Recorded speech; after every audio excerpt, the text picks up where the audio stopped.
Now, the first phase of a US-backed security plan for southern Lebanon is underway. And this comes as the Lebanese army begins taking charge of security in 3 villages along the border with Israel.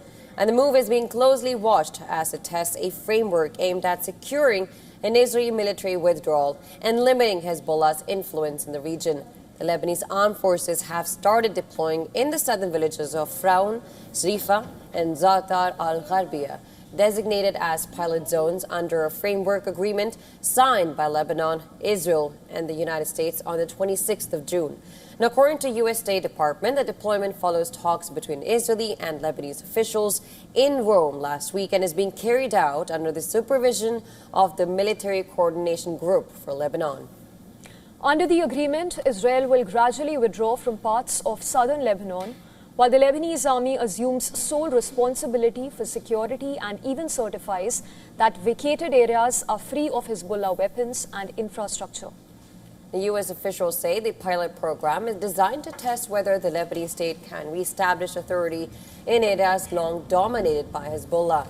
Washington has warned that any attempt by Hezbollah to interfere or rearm in these zones could undermine reconstruction efforts and prospects for lasting peace. Hezbollah has rejected the framework, insisting that any agreement concerning Lebanon should be linked to broader negotiations between the US and Iran. The group has not indicated whether it will resist the deployment or not. The agreement does not include a fixed timeline for Israel's withdrawal. Israeli officials have also maintained that troops will remain in a 10-kilometer deep security zone along the border until Hezbollah is disarmed. The Israeli military confirmed it will adjust troop deployments in one of the pilot areas to facilitate the Lebanese army's mission while maintaining what it calls its rights to self-defense. The Lebanese army says troops are already operating in Fraun and Zrifa, while deployment in Zatar al-Gharbia will continue as well.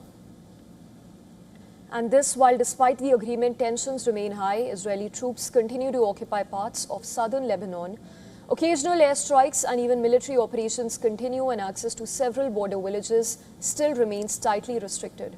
The latest developments come ahead of Lebanese President Joseph Aoun's scheduled meet with President Donald Trump in Washington, where implementation of the framework is expected to be high on the agenda.